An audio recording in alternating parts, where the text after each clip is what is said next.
जय श्री राधे कृष्ण। आप सभी का हमारे YouTube चैनल पे बहुत बहुत स्वागत है। आइए सुनते हैं आषाढ़ मास गुप्त नवरात्रि श्री दुर्गा सप्तशती 9वें अध्याय की कथा। नवरात्रि का व्रत जो कि हर वर्ष 4 बार मनाया जाता है, 2 गुप्त नवरात्रि के रूप में और 2 प्राकट्य नवरात्रि के रूप में। प्राकट्य नवरात्रि जो कि चैत्र और आश्विन के महीने में शुक्ल पक्ष प्रतिपदा तिथि से लेकर के 9वीं तिथि तक, जो कि माता दुर्गा के 9 स्वरूपों का पूजन किया जाता है। वहीं पे गुप्त नवरात्रि के व्रत में जो कि आषाढ़ के महीने में और माघ के महीने में शुक्ल पक्ष प्रतिपदा तिथि से लेकर के 9वीं तिथि तक माता 10 महाविद्याओं का पूजन किया जाता है। जो भी भक्त सच्ची श्रद्धा के साथ, नियम और निष्ठा के साथ गुप्त नवरात्रि का व्रत करते हैं, उनके सभी प्रकार के दुख और कष्ट दूर हो जाते हैं तथा माता महाविद्या की कृपा से सभी प्रकार के सुख और समृद्धि की प्राप्ति होती है। तो आइए सुनते हैं श्री दुर्गा सप्तशती 9वें अध्याय की कथा।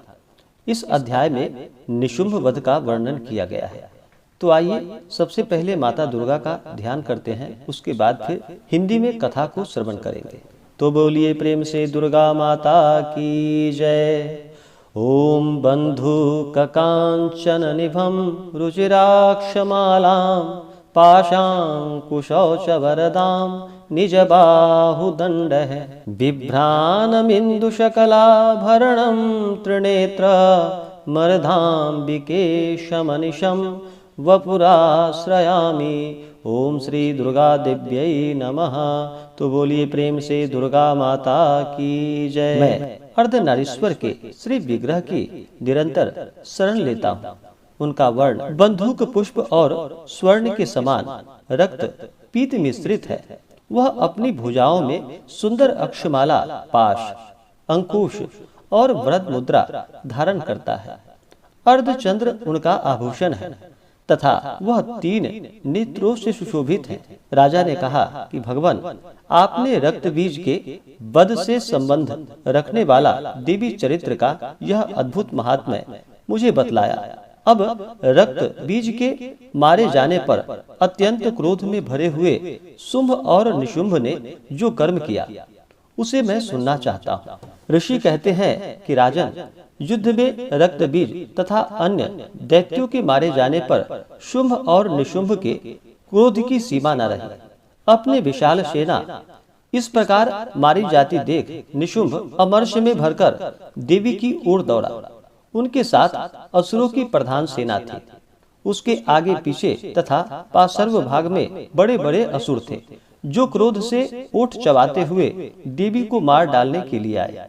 महापराक्रमी शुंभ भी अपनी सेना के साथ मातृगणों से युद्ध करके क्रोधवश चंडिका को मारने के लिए आ पहुंचा। तब देवी के साथ शुंभ और निशुंभ का घोर संग्राम छिड़ गया। वे दोनों दैत्य मेघों की भांति बाणों की भयंकर वृष्टि कर रहे थे। उन दोनों के चलाए हुए बाणों को चंडिका ने अपने बाणों के समूह से तुरंत काट डाला और शस्त्र समूहों की वर्षा करके उन दोनों दैत्यपतियों के अंगों को भी चोट पहुंचाई। निशुंभ ने तीखी तलवार और चमकती हुई ढाल लेकर देवी के श्रेष्ठ वाहन सिंह के मस्तक पर प्रहार किया। अपने वाहन को चोट पहुंचने पर देवी ने क्षुरप्र नामक बाण से निशुंभ की श्रेष्ठ तलवार तुरंत ही काट डाली और उसकी ढाल को भी, जिसमें 8 चांद जड़े थे, खंड खंड कर दिया। ढाल और तलवार के कट जाने पर उस असुर ने शक्ति चलाई, किंतु सामने आने पर देवी ने चक्र से उसके भी 2 टुकड़े कर दिए। अब तो निशुंभ क्रोध से जल उठा और उस दानव ने देवी को मारने के लिए शूल उठाया, किंतु देवी ने समीप आने पर उसे भी मुक्के से मारकर चूर्ण कर दिया। तब उसने गदा घुमाकर चंडिका के ऊपर चलाई, परंतु वह भी देवी के त्रिशूल से कटकर भस्म हो गई। तदंतर दैत्यराज निशुंभ को फरसा हाथ में लेकर आते देख देवी ने बाण समूहों से घायल कर धरती पर सुला दिया। उस भयंकर पराक्रमी भाई निशुंभ के धराशायी हो जाने पर शुंभ को बड़ा क्रोध हुआ और अंबिका का वध करने के लिए वह आगे बढ़ा। रथ पर बैठे बैठे ही उत्तम आयुधों से सुशोभित अपनी बड़ी बड़ी 8 अनुपम भुजाओं से समूचे आकाश को ढककर वह अद्भुत शोभा पाने लगा। उसे आते देख देवी ने शंख बजाया और धनुष की प्रत्यंचा का भी अत्यंत दुस्सह शब्द किया। साथ ही अपने घंटे के शब्दों से जो समस्त दैत्य सैनिकों का तेज नष्ट करने वाला था, संपूर्ण दिशाओं को व्याप्त कर दिया। तदंतर सिंह ने भी अपनी दहाड़ से, जिसे सुनकर बड़े बड़े गजराजों का महान मद दूर हो जाता था, आकाश, पृथ्वी और 10 दिशाओं को गुंजा दिया। फिर काली ने आकाश में उछलकर अपने दोनों हाथों से पृथ्वी पर आघात किया। उससे ऐसा भयंकर शब्द हुआ जिससे पहले के सभी शब्द शांत हो गए। तत्पश्चात शिवदूती ने दैत्यों के लिए अमंगलजनक अट्टहास किया। इन शब्दों को सुनकर समस्त असुर थर्रा उठे, किंतु शुंभ को बड़ा क्रोध हुआ। उस समय देवी जब शुंभ को लक्ष्य करके कहा, ओ दुरात्मा, खड़ा रह, खड़ा रह, तभी आकाश में खड़े हुए देवता बोल उठे, जय हो, जय हो। शुंभ ने वहां आकर ज्वालाओं से युक्त अत्यंत भयानक शक्ति चलाई। अग्निमय पर्वत के समान आती हुई उस शक्ति को देवी ने बड़े भारी लूके से दूर हटा दिया। उस समय शुंभ के सिंहनाद से तीनों लोग गूंज उठे।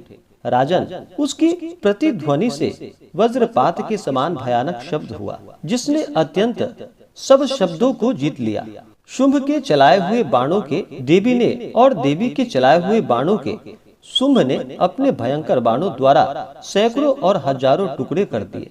तब क्रोध में भरी हुई चंडिका ने शुंभ को शूल से मारा। उसके आघात से मूर्छित हो वह पृथ्वी पर गिर पड़ा। इतने में ही निशुंभ को चेतना हुई और उसने धनुष हाथ में लेकर बाणों द्वारा देवी काली तथा सिंह को घायल कर डाला। फिर उस दैत्यराज ने 10,000 बाहें बनाकर चक्रों के प्रहार से चंडिका को आच्छादित कर दिया। तब दुर्गम पीड़ा का नाश करने वाली भगवती दुर्गा ने कुपित होकर अपने बाणों से उन चक्रों को तथा बाणों को काट गिराया। यह देख निशुंभ दैत्य सेना के साथ चंडिका का वध करने के लिए हाथ में गदा ले बड़े वेग से दौड़ा। उसके आते ही चंडी ने तीखी धार वाली तलवार से उसकी गदा को शीघ्र ही काट डाला। तब उसने शूल हाथ में ले लिया। देवताओं को पीड़ा देने वाले निशुंभ को शूल हाथ में लिए आते देख चंडिका ने वेग से चलाए हुए अपने शूल से उसकी छाती छेद डाली। शूल से विदीर्ण हो जाने पर उसकी छाती से एक दूसरा महाबली एवं महापराक्रमी पुरुष खड़ी रह कहता हुआ निकला। उस निकलते हुए पुरुष की बात को सुनकर देवी ठठाकर हंस पड़ी और खड्ग से उन्होंने उसका मस्तक काट डाला। फिर तो वह पृथ्वी पर गिर पड़ा। तदंतर सिंह अपनी दाढ़ों से असुरों की गर्दन कुचलकर खाने लगा। यह बड़ा भयंकर दृश्य था।